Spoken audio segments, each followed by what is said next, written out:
a very interesting last round of the Champions League we head into. The first legs of the knockout playoff round for the Men's Champions League. Shawty got me trippin'. Shawty got me trippin'.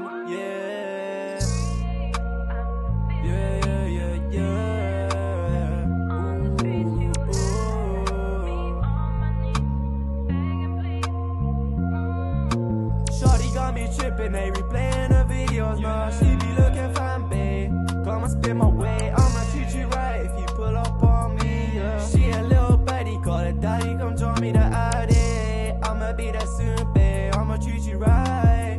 No. Yes, after a very eventful team where 3 teams finished on 16 points and some big names missing out of the automatics entirely, which we'll get onto in 1 second. But for now, you will have this. Then you'll see who has made this and who has made the knockout stages properly. We head.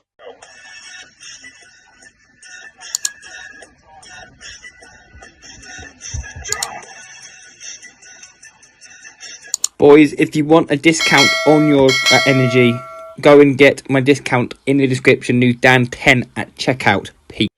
First of all, for Galatasaray and Juventus. Yes, Juventus is probably the first big club. Juventus finished first in 13th place in the Champions League, and Galatasaray only just scraped it. To be fair, they were basically a point above the drop in 20th place. There are some big teams that haven't made it, i.e. Napoli, Frankfurt, Athletic Club de Madrid, Villarreal haven't made it, Marseille haven't made it, that and PSV Eindhoven haven't made it. That are just some of the names that haven't made it at all. And in this game, I can see it being very close. In the last round of the knockouts, Galatasaray lost 2-0 to Man City, and Juventus drew a 0-0 game to Monaco, and I can see it being here. We know how it goes. Galatasaray at home 2-1. Galatasaray to head in to take a lead into and back to Turin.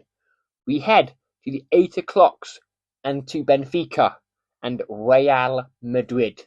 Yes, that is a big name, Real Madrid. That is one of the biggest. We have some bigger names lined up, but that is one of the big clubs to miss out on automatic promotion. These two literally just played in the round. Literally, these two have just played in the last round where, let's just say, what's his name? Androni Turbin. Juventus needed 1 goal to go through to the in the playoff positions. After Asensio and Rodrigo saw red, it was 3-2 at this point between these two. All goals Mbappe got back into it, and then Turbin think, you know what I'm gonna do? I'm gonna score from a corner, or a dead ball. So won them that game 4-2. If the league game's anything to go by, what's the knockout game going to be like? Honestly, I have no idea. It could go any way. I'm going to say it's going to go away. You could say it could go to wherever the Portuguese again. I'm going to go with a 3-2 win to Benfica to take their place in and taking the lead to the Santiago Bernabeu. Yes, we head to St. Junior Park for Borussia Dortmund versus Atalanta. Yes, another big name there have missed out in Dortmund. In the last game here, Dortmund played against Internazionale and they lost by 2 goals from DeMarco and Andy Juff. Weird name, Andy Juff. And against a Atalantan team who decided to play against Union St. Gillies and lose in Lotte Park to Union St. Gillies, who didn't make it either. I mean, honestly, you could see Dortmund winning this comfortably here. Borussia Dortmund to win it by two goals to nil. After the last game on Tuesday, which is probably a big one, in AS Monaco and the defending champions, Paris Saint-Germain.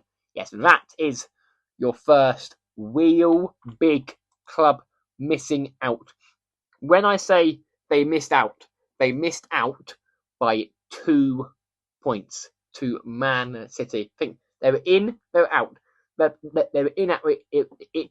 If you saw the continuity between the times, they were like, if they were in 1 minute, out every minute. It was honestly crazy. Any team could have done that, mate. Any team could have protested there.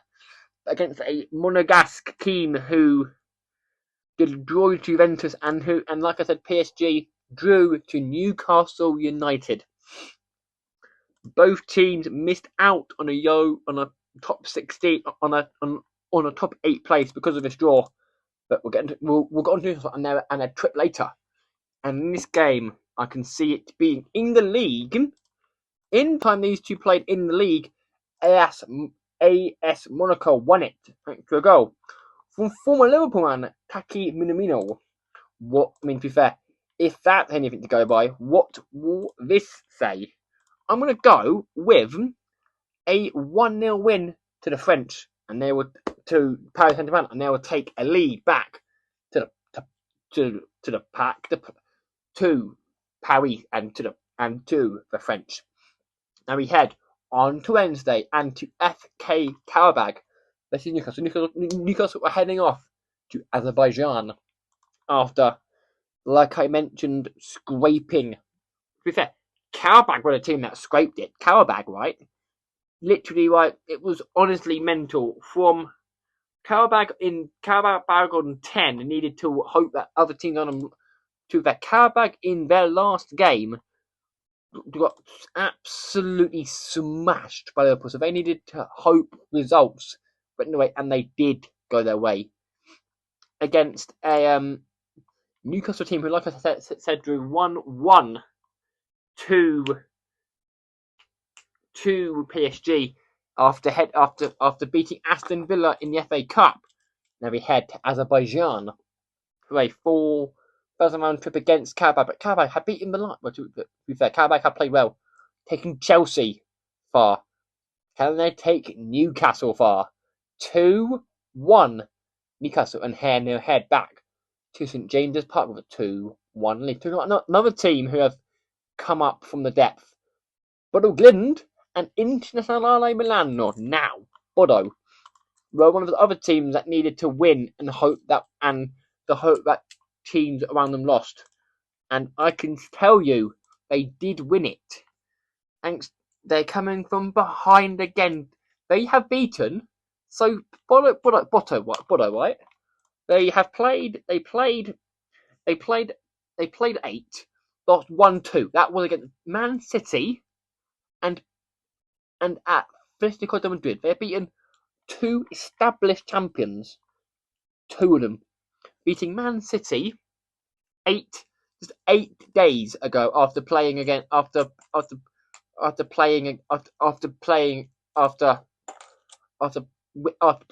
game against Atletico de Madrid. 8 days. Norway hasn't started their season yet. Norway's season, the Norwegian Estival, doesn't even start until March. Doesn't even start till March the 14th. They're in pre-season. To be fair, this is Bodo have been able to play a package all year round, and against a Inter team who you'd expect to win this game. To be fair, it's in Bodo. It's in Norway. We know how. If Bodo can get a result at home, then they have a chance at the San Siro. 2-2. Yes, 2-2 in Bodo in Norway. We head to Club Brugge versus Atletico de Madrid, who did lose. That is another big club, an established champion again is packing their bags and going into a knockout phase against a Bruges team who were established in it. Obviously, Bruges played against in the last game week. Bruges Club Bruges beat Olympique Marseille to knock them out of the Champions League, which then had the sacking of Bruno De Zerbi and against a Atletico team, like I mentioned, played against them. I'm going to go with a 2-1 victory to Atletico de Madrid. We head to the last game. And Olympiacos and Bayer 04 Leverkusen. Again, Bundesliga champions, former Bundesliga champions, are in the playoffs. Beat bottom club thanks to 2 goals from Malik Tillman and 1 goal from their club captain. No, through Alejandro Grimaldo. Yeah, Olympiacos beat Ajax. To be fair, Ajax had a torrid season in terms of an absolute torrid season, and I'm going to say Bayer Leverkusen to win it. 2-1 to take a lead back to the Bayer Arena, and that will bring Champions League knockout stages leg 1 to an end. And I will see you lot next week for the second one. Who will be on top? Who will be booking their places in the quarter finals of the last 16 of the Champions League? See you about an hour and a lot more. But for now, what will happen in the Champions League leg number 1?